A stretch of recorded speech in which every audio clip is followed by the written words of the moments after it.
पहले मनीष सिसोदिया, फिर संजय सिंह और अब क्या अरविंद केजरीवाल की गिरफ्तारी का नंबर आ गया है। आम आदमी पार्टी ने आज बाकायदा एक प्रेस कॉन्फ्रेंस की और ऐसी भविष्यवाणी कर दी कि सियासी गलियारों में हड़कंप मच गया। केजरीवाल के करीबियों का दावा है कि 2 से 3 दिन के भीतर केजरीवाल को गिरफ्तार करने की तैयारी है। नियम कौन सा लगेगा ये भी बता दिया गया। अब भारतीय जनता पार्टी शासित केंद्र सरकार को समझ में आ गया है कि वो ईडी के माध्यम से अरविंद केजरीवाल जी को गिरफ्तार नहीं कर पा रहे हैं।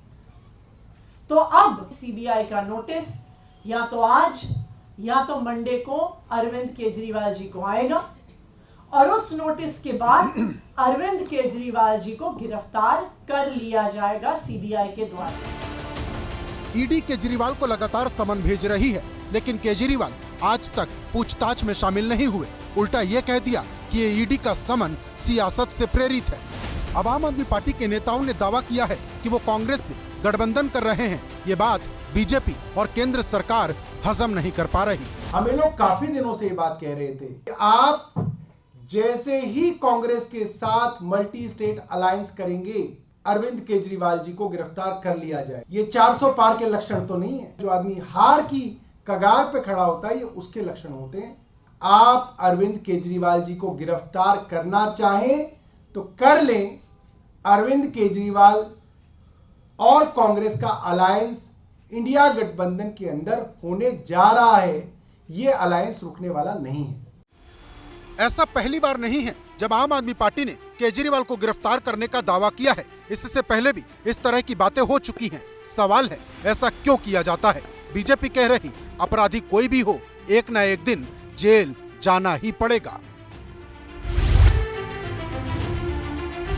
अपराधी जिसने चोरी की होती है और उसको पता होता है कि उसने चोरी की है, तो उसको वो डर सताता है।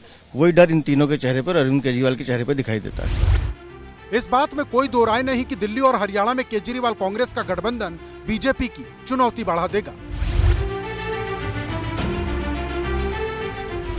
हालांकि इसके जवाब में बीजेपी कहती है कि उसे कोई फर्क नहीं पड़ेगा, लेकिन इसके साथ ही केजरीवाल को 2013 का वो साल भी याद दिलाया जा रहा जब उन्होंने कांग्रेस के साथ गठबंधन किया था और इस गठबंधन को गलती बताई थी।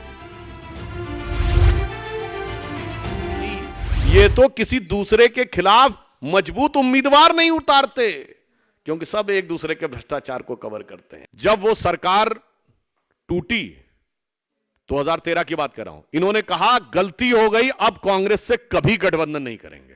कांग्रेस का वोट हाफ कर दिया, पंजाब में उनका स्विच ऑफ कर दिया, दिल्ली में साफ कर दिया, और बेबसी देखिए उसके बाद इन्होंने इनको माफ कर दिया। ये सच है कि बीजेपी पूरे उत्तर भारत में मोदी लहर पर सवार होकर भगवा लहराती है, लेकिन दिल्ली ऐसा राज्य है जहां उसे कदम कदम पर केजरीवाल से चुनौती मिलती है। पिछले 2 लोकसभा चुनाव में भले ही बीजेपी ने दिल्ली की 7 सीट जीत ली, लेकिन ये गठबंधन इस बार बीजेपी की उम्मीदों को ग्रहण जरूर लगा सकता है।